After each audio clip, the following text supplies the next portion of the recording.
the best in the whole draft, Charles Cross, and you watch what he does consistently. See this move right here? This is an NFL move. You see that long arm stab to the inside shoulder and what it does to Charles Cross? It gets him to open up that foot. And what it does is open it up to the door to the quarterback. Hey, Sam versus Dorance.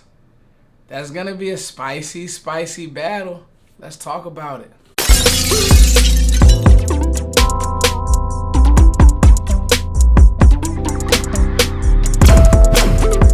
Yo, what's going on, Cowboys fans?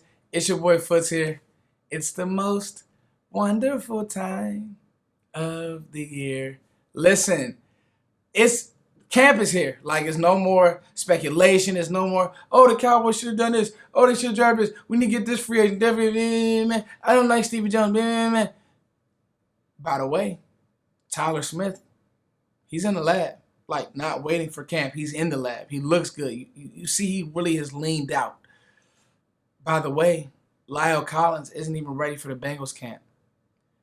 You know, like, there's a reason why the Cowboys kind of moved on from him. There's a reason why the Cowboys drafted Tyler Smith. I said this to Vach on his show. It was kind of crazy because Tennessee wanted him. They did. And the Cowboys said, no, we're going to get Tyler Smith. We're going to get more stout in the middle. And you know, and let me just say this. When you're close, sometimes you don't have to fall off a bridge or do something just extremely drastic. Sometimes it's as simple as replacing and getting a stronger guard or a guy that played tackle and now he's a guard. But I digress, guys. Let's really talk about this Dorance Armstrong versus Sam Williams battle. I tweeted this the other day. This is one of the more underrated battles coming into camp. Now, there's going to be a lot of battles across the board. I think backup center is one. I think swing guard is one. Swing guard and swing tackle is one because I think that Tyler Smith is going to take this job. And the Cowboys are going to do everything to give him this job. Swing tackle is a sneaky battle. I think corner, like, as much as, you know, we're happy that Kelvin Joseph is off the hook, all those types of things, but at the same time, this team likes Anthony Brown, so Kelvin Joseph is going to have to win that job. He needs to have that same type of jump that Diggs had last year. You guys got to remember, Diggs' rookie year wasn't the best year. Got beat a lot. Came into camp, did what he had to do. All right?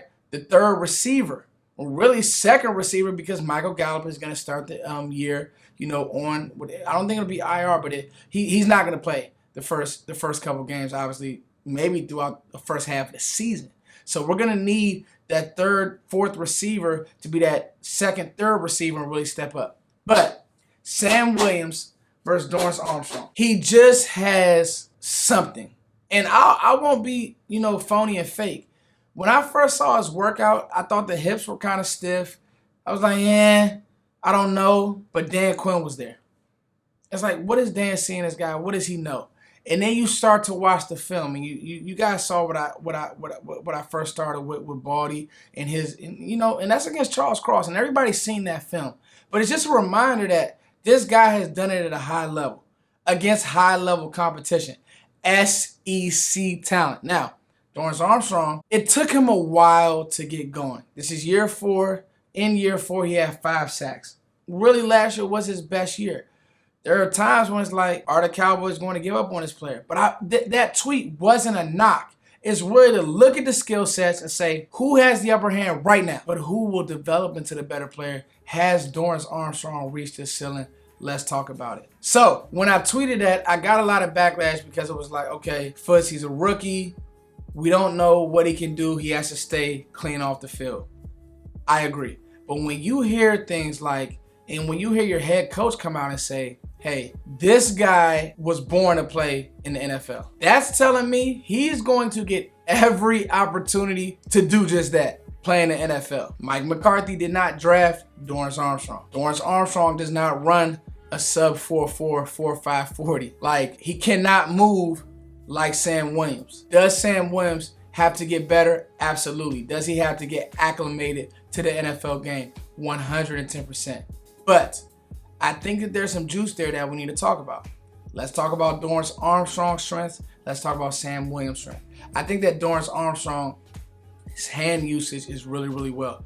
I think that he's even fit the run better than I even expected him coming out of Kansas. And it was like, when he was drafted, I remember it was 2018, he's drafted like, who? There were other guys on the board that you kind of liked, But then you see why, that Rod Marinelli regime liked him. And, he was fast, physical off the ball. And he has some of the tools that you liked. I only know him for the fake Baker Mayfield non-handshake. That was really all you knew about him coming out. You knew something, but you didn't know much about the player. Then you get to Sam Williams. You see that Dan Quinn is now showing Sam Williams love. He's at his workout. He's flying out. Most of the times, position coaches don't go to second round, third round slated guys' workouts. But the off the field started to come out. You're like, oh, okay, if we can clean that up and we have a plan for him, maybe this guy can be something. Fast forward, you get him in your building, you're starting to hear good things, and now let's talk about his skill set. The speed off the edge is sounding like it's real. You hear Mike McCarthy talk when they're in minicamp, he's like, yo, Williams had a couple rushes that he looks like an NFL DN. Then he's talking about the size, then he's talking about the speed. That's, to me, where you look at both athletes and you say, okay, does Dorance, and I want to take my time with this, does Dorance, or will he ever have the measurables and the juice that Sam Williams already has right now? You guys help me out. Will he ever be the athlete that Sam Williams is right now? Because when you watch Sam Williams beat Charles Cross over and over and over again, that kind of is like, wow, that's kind of scary. Then you see and hear him lead the SEC in sacks. This is the SEC, guys. This isn't the Mountain West. And no shade. But this is the SEC. We're talking about big boy football. Maya got a steal here, guys.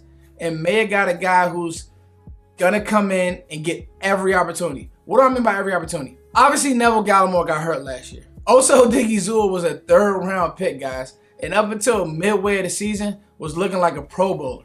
Playing that type of football. Every opportunity under this guy, Dan Quinn. He has a plan for his athletes. He had a plan for Michael Parsons. Michael Parsons did not have the best like the Tampa Bay game. It was times Michael looked out of place. A few other games early on, there were times Michael looked out of place. Dan had a plan for the player. If he has a plan for Sam Williams, I'm going to go out on a limb because that's what we have to start doing as content creators. Like, that's what Foots is going to do. I'm not going to be fake and act like, oh, I was super, super high on Sam Williams. I wasn't. But when you start to hear and read between the tea leaves, you're like, wow. I'm going to go out on a limb and say, guys, I don't know if he'll be a starter, but I think by mid-season, Sam Williams will be getting more reps than Dorance Armstrong. Barring injury, barring he gets in the playbook, barring he does his job and he takes tutelage to what Dan Quinn has to offer. Because I just think that right now, Dorance is already... He's plateaued. Like a 5-sack year in year 4, like that's who he is. Micah has already surpassed that, and obviously Micah's a freak athlete, but Sam Williams is too. Like he's 260 plus, running crazy numbers, and he has the arm length, and you see the video with the arm stab, and the footwork could be a little bit better. I think the hips could be better, but he has the juice that some of these DNs, even around the league, just don't have. SEC athlete. I'm going to go out on a limb and say, man, he might even beat him out for a job. Like, crazier things have happened. You guys let me know what you think because we know one thing for sure. Micah is going to end up on the edge, right? He's going to start the game probably in middle, probably all over the defense, but he's going to end up on that lesser tackle. So if you can get speed rushes from guys like Sam Williams, and then you can maybe even move DeMarcus Lawrence inside, you can play around with this defensive front. This thing can be really scary. Underrated battle. Dorance Armstrong, Sam Williams, what do you guys think? Listen, I'll never fabricate content. So while I was like, let me put out a couple more videos, let me do some underrated battles. Guys, I'm going to just be doing recaps throughout the training camp cycle. If there's anybody who's watching my channel right now and is going to training camp and you guys want to email me videos from camp and I can share them on the channel, I'll leave my email at the bottom of the screen. You guys do that, and if you're really serious, I'll email you my number. You could drop them. I'll share them. We'll talk about what's going on. I would love to do that, and I'll make sure that I give you guys a shout-out on the channel.